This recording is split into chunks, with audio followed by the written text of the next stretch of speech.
今日嚟銅鑼灣做 research， 揾一個好耐冇見嘅黑膠唱片發燒友朋友。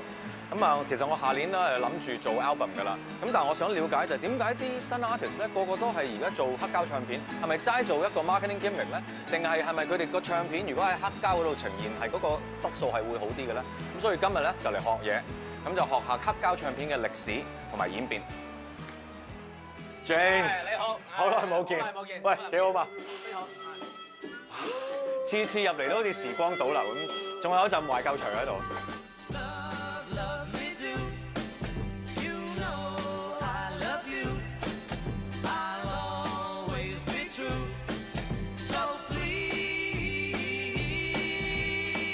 我上次都講過，我就話下年想出碟，咁但係我就想了解多啲黑膠嘅歷史。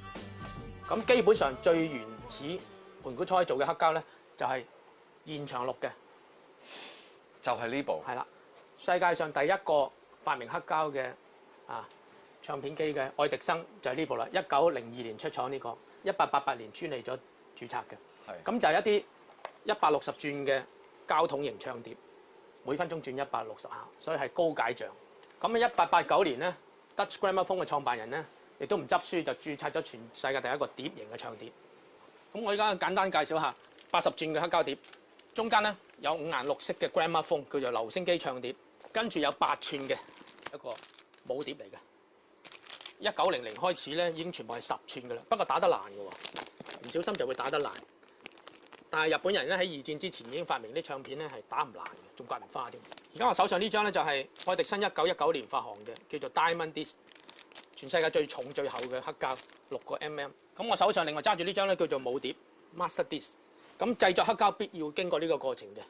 原來咧喺50年代之前咧就全部係 disc to disc， 即係話錄一支歌咧就現場打 band 咧就刻咗落去嗰個母碟嗰度，然後呢個電腦就生產㗎啦。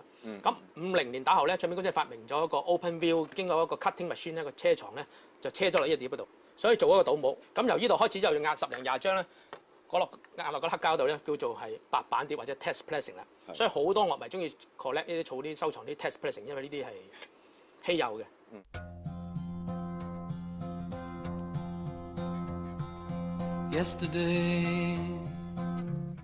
All my troubles seem so far away. Now it looks as though they're here to stay. Oh, I believe in yesterday. Suddenly. 第一張咧就係披頭四，全世界第一張嘅78轉嘅金屬母碟。另外一張咧就係真正出街嘅時嘅45轉嘅紅膠日本版。第三個咧就係大碟 LP 紅膠。去到2003年，同一個工廠嘅180個 gram 啦，而家市面買得到嘅。最重啦，就話超越咗阿爺啦。咁我哋即刻驗一驗係咪真係可以超越阿爺先。而家我哋聽第一個版本先嚇。Let me take you down, 'cause I'm going to Strawberry Fields。好似有人喺廳嗰度唱俾我聽咁個感覺。現場感全部翻晒嚟啦。因為50、60年代全部係現場收音嘅。接下嚟咧播完78轉，我會播一個45轉嘅街版。街版意思就係喺街當年大量生產嘅呢個日本嘅頭版紅膠，即係最高規格嘅。mono 版亦都係。Let me take you down, 'cause I'm going to Strawberry Fields。係咪有啲少少好似薄咗定係壓縮咗？係 compress 咗係咪？即係冇咁出啦。之前咧每一種樂器嘅位置咧全部彈翻晒出嚟。